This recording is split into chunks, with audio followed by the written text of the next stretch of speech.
اعوذ باللہ من الشیطان الرجیم بسم اللہ الرحمن الرحیم. کہ جنات کیا کہہ رہے ہیں؟ انا لا ندری، ہمیں نہیں پتا، اشر ارید بمن فی الارض، کہ زمین والوں کے ساتھ شر کا ارادہ کیا گیا ہے، ام اراد بہم ربہم رشدا، یا رب نے خیر کا ارادہ کر لیا ہے. تو کتنی تمیز ہے جنات میں، ہے وہی. حالانکہ شر کا ارادہ بھی اگر کیا ہے تو اللہ نے کیا ہے، خیر کا ارادہ بھی کیا ہے تو کس نے؟ لیکن قرآن جنات کے ان الفاظ کو نقل کر کے، قرآن نا سمندر ہے، بہت سارے مضامین قرآن میں ہوتے ہیں، ایک ایک آیت میں بہت ساری چیزیں نکل رہی ہوتی ہیں. تو یہاں یہ جہاں یہ بات ثابت ہو رہی ہے، تبھی تو فقہا نے بیان کیا نا کہ قرآن اور حدیث سے استدلال 4 طریقوں سے ہوتا ہے: عبارت النص، اشارت النص، اقتضاء النص اور دلالت النص. 4 طریقے ہیں جہاں سے فقہا قرآن و سنت سے مسائل نکالتے ہیں، جو اصول فقہ میں پڑھائے جاتے ہیں. جو آج کل جو نئے محقق آ رہے ہیں نا مارکیٹ میں، انہوں نے ان میں سے کوئی اصول بھی نہیں پڑھا ہوتا. تو اس سے یہ بھی پتہ چل رہا ہے قرآن تمیز بھی سکھا رہا ہے ہمیں کہ جنات سے تمیز سیکھ لو،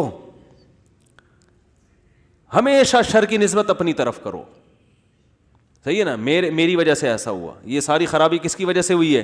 میری وجہ سے ہوئی ہے. بھائی میری کوئی کوتاہی ہے جس کی وجہ سے شکست ہوئی ہے.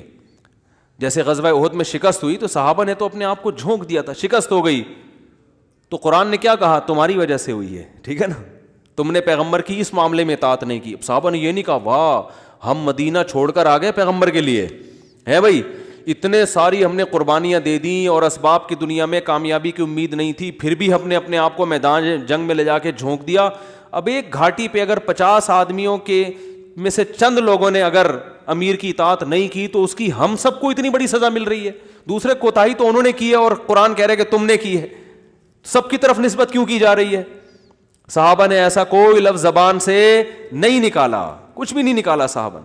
اے اللہ ہماری غلطی ہے، ہم استغفار کرتے ہیں، آئندہ یہ کوتاہی نہیں ہوگی. تو کیسا کامیابی کے اصول ہیں یہ.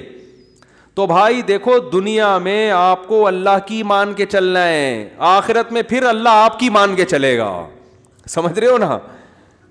پھر آخرت میں اللہ کہے گا کہ وَلَكُمْ فِيهَا مَا تَشْتَهِي أَنفُسُكُمْ، تمہیں زبان سے نہیں بولنا پڑے گا، جو دل میں تمہارے خیال آئے گا نا، خواہش پیدا ہوگی، اس دل کی خواہشات کو اللہ وہاں پورا کرے گا. دنیا آزمائش کی جگہ ہے، پیڑے کھانے کی جگہ نہیں ہے.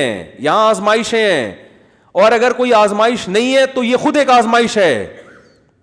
آپ کہہ سکتے ہیں فلاں تو بڑی ہنسی خوشی زندگی گزار رہا ہے، وہ تو کوئی آزمائش ہی نہیں ہے. او بھائی یہ ہنسی خوشی زندگی خود ایک آزمائش ہے کہ یہ اللہ کا شکر ادا کر رہا ہے کہ نہیں کر رہا.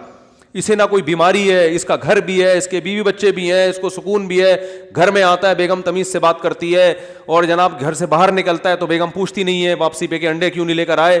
کوئی کسی قسم کی ٹینشن نہیں ہے. یہی ہو رہا ہے نا آج کل. اور جناب ابا بھی ٹھیک ہیں، اماں بھی ٹھیک ہیں، ملک کی حالات بھی ٹھیک ہیں، بے روزگاری بھی نہیں ہے، بلب کے والدین کو گالیاں دینے کی بھی ضرورت نہیں ہے، لائٹ بھی نہیں جا رہی ہے، پنکھا بھی چل رہا ہے، بٹن دباؤ پنکھا چلتا ہے. جیسے آسٹریلیا میں تو یہی ہوتا ہے، بٹن دباتے تھے پنکھا چل جاتا تھا. وہاں پہ میں حیران ہوتا تھا یار ہم تو دیکھتے ہیں ٹرائی کر کے چلا کہ نہیں چلا. ایسا ہی ہوتا ہے نا، چل گیا اے اللہ تیرا شکر ہے، نہیں چلا کوئی بات نہیں، لائٹ آنے والی ہے تھوڑی دیر میں آ جائے گی. جنریٹر چلاؤ، کھینچو پھر اس کو جا کے. کتنے تو چپک کے مر گئے جنریٹر سے بیچارے اس چکر میں. تو کوئی ٹینشن اگر نہیں ہے تو بھی بڑی ٹینشن ہے بھائی. کہیں اللہ ایسا تو نہیں ہے کہ کوئی بہت بڑی پکڑ آنے والی ہے، اللہ کی کوئی بہت بڑی پکڑ نہ آنے والی ہو، اس لیے ڈرنا ہے. تبھی کہتے ہیں نا الایمان بین الخوف والرجاء، خوف اور امید کے درمیان ہے ایمان. اللہ کی نعمتوں پہ خوش بھی ہونا ہے لیکن خوف کے ساتھ، اترانا نہیں ہے، خوف کے ساتھ. یار اللہ نے مجھے گاڑی بھی دے دی، گھر بھی دے دیا، بیوی بچے بھی دے دیے، روزگار بھی اچھا ہے، صحت بھی اچھی ہے، سب کچھ ہی مجھے مل گیا. تو کہیں یہ استدراج نہ ہو، اللہ کی طرف سے ڈھیل نہ ہو، کیونکہ فرعون کو بھی سب کچھ مل گیا تھا. صحابہ میں تو ایسا بھی ہوتا تھا جب ان کے سامنے اچھے مرغن کھانے آتے رونا شروع کر دیتے. کہیں ایسا تو نہیں ہے کہ ہم نے نبی کا جو ساتھ دیا تو اللہ تعالیٰ نے ہمیں ہمارے اعمال کا بدلہ کہیں دنیا میں ہی تو نہیں دے دیا، ایسا تو نہیں آخرت میں نہیں ملے گا، اس سے ڈر جاتے تھے وہ. اور آج ہماری حالت دیکھو, خوشی ملتی ہے تو اترانے لگتے ہیں, دوسروں کو نیچا دکھانے لگتے ہیں, اور ایسے سمجھتے ہیں ہم سے بڑا فنٹر دنیا میں کوئی ہے ہی نہیں, اور اعمال سے پیچھے ہٹ جاتے ہیں. خوشی ملی ہے نا تو اعمال سے کیا ہو جاتے ہیں, پیچھے, اور غم ہوتا ہے تو واویلا کرنا شروع کر دیتے ہیں. جیسے قرآن نے کہا ان الانسان خلق ہلوعا اذا مسہ الشر جزوعا واذا مسہ الخیر منوعا, کہ انسان کو جب شر پہنچتا ہے جزوعا, جزا فضا شروع کر دیتا ہے, واویلا, ہائے میرے رب نے یہ کر دیا, ہائے میرے اللہ نے یہ کر دیا میرے ساتھ, میں ہی ملا تھا اب ٹینشن دینے کے لیے. اور جب خوشیاں ملتی ہیں منوعا, اللہ فرماتے ہیں کنجوس بن جاتا ہے, میرا مال میں خرچ نہیں کروں گا, میں غریبوں کا خیال نہیں کروں گا, میرا پیسہ ہے, میری محنت ہے.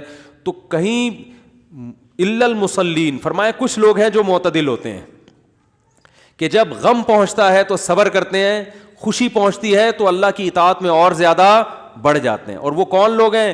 الا المصلین الذین هم علی صلاتهم دائمون, وہ نمازی جو اپنی نمازوں کی حفاظت کرتے ہیں, اور والذین هم من عذاب ربهم مشفقون, آخرت کا سوچ کے ڈرتے رہتے ہیں. لفروجہم حافظون, اپنی شرمگاہوں کی حفاظت کرتے ہیں.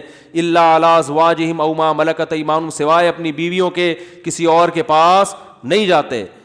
لاماناتہم وعہدہم راعون, اپنے ایگریمنٹ کے پابند ہوتے ہیں, کسی کو زبان دے کے پیچھے نہیں ہٹتے معاہدوں کے. تو اللہ نے جو خوف دن کے دل میں نا ان کی یہ صفات بیان کی ہیں, فرمایا یہ نارمل لوگ ہوتے ہیں. یہ کیا ہوتے ہیں؟ نارمل. آج کسی نے بتایا کہ وہاں ایک افغانی آئے ہوئے تھے, وہ کہنے لگے کہ ہم نے وہاں امریکیوں کو دیکھا ہے کہ جب ان کی لڑائی ہوتی تھی نا وہاں افغانستان میں, تو ادھر افغانی جب شہید ہوتے ہیں تو ان کے دوسرے جو بھائی ہیں نا وہ صبر کرتے ہیں, بھائی شہید ہو گئے, اللہ تعالیٰ اس کے درجات بلند کرے. انہوں نے کہا کہ جب کوئی امریکی قتل ہوتا ہے تو چیخ چیخ کے رو رہے ہوتے ہیں فوجی. تو یہ ایک اسلام کا ایک صاف نظر آتا ہے کہ مسلمان غم کیسے جھیلتا ہے, اور جس کا آخرت پر ایمان نہیں ہے. حالانکہ ان کی فوج میں موٹیویشنل اسپیکر بہت ہوتے ہیں جو ان کو موٹیویٹ کرتے رہتے ہیں ملک, لیکن وہ کہتے ہیں ذرا سا زخم ہوتا ہے ایسا چیختے ہیں. ہمارے ہاں بچے بھی ایسے نہیں روتے جیسے فوجی رو رہے ہوتے ہیں, ایسا چیخ رہے ہوتے ہیں اور ایسا ایک دوسرے کے گلے مل رہے ہوتے ہیں, یار تیری ٹانگ ٹوٹ گئی, ہاں ہاں ہاں. وہ تو ایسے کئی لوگوں نے بتایا جو بھی آتے رہتے ہیں نا وہاں سے, آنا جو افغانی تو آتے ہیں یہاں تجارت کے لیے, تو کہتے ہیں ہم جب دیکھتے ہیں نا اس طرح کہیں لڑائی ہو رہی ہو افغانیوں میں اور ان میں جو آپس میں لڑائی ہو رہی ہے, تو اس میں یہ منظر ہمیں دیکھنے کو ملتا ہے کہ وہ چیخ رہے ہوتے ہیں, اور جب ان کے زخم ہوتے ہیں تو کچھ بھی نہیں, آرام سے بیٹھے ہوئے تھوڑا کرا رہے ہیں بس, اور کچھ نہیں. یہی حال میتوں پہ بھی ہے. آپ دیکھ لو, دیندار اگر واقعی دیندار ہے وہ میت پہ چیخو پکار نہیں کرتے.